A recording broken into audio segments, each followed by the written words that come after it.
Welcome back. Joining me now is the chair of NCBA's Policy Division, Philip Ellis of Wyoming. Philip, thanks for coming to the show, and thanks for all you do relative to policy for NCBA. Well, I appreciate it. I love the industry.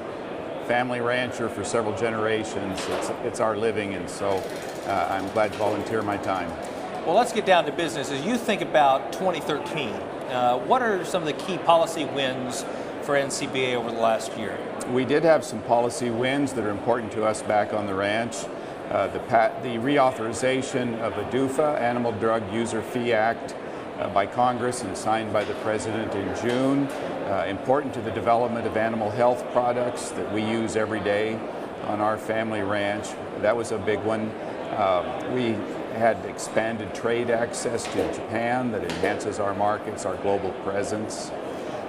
We kept the meat inspectors working during the government shutdown. We're starting to forget that the government was shut down for 16 days, but the beef chain was not. Our cattle marketing went on as normal, and NCBA worked hard to keep that happening.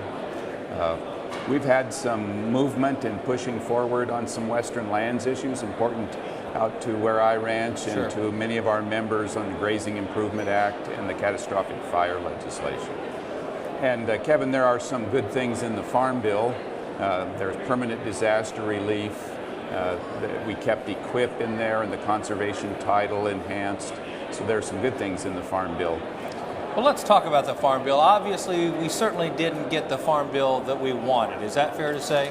That is fair to say. We did not get the Farm Bill we wanted, and so the two priorities that we have developed over 3 years working on the Farm Bill, some language on GIPSA and some relief on mandatory country of origin labeling, were taken out of the conference report in the final days, and so we found we could not support the conference report, and it passed, but we just couldn't support it without our priorities in there. Yeah. So we are looking forward to how we can, in 2014, deal with those issues. They're priorities to our members. Very good. You know, some would say, hey, we've got a Farm Bill, we don't have an election pending next year. Why do you need a continual presence in Washington, D.C.? What would you say to that? Well, first of all, out on my ranch, I'm working, I can't be there every day, but work goes on, for instance, on the Farm Bill every day. This Farm Bill, we began work on it 3 years ago with our lobbying team, with our state partners, with our volunteer leaders, and we worked on it every day. Our team in Washington was working on it every day with congressmen, senators, and their staffs.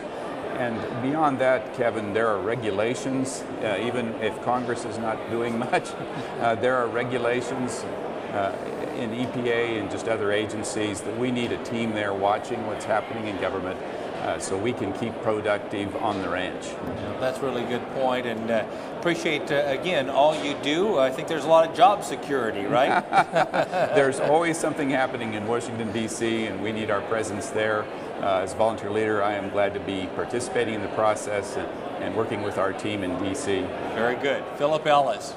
If you'd like to join Philip and other NCBA members in the fight to protect America's beef cattle industry, why not become an NCBA member?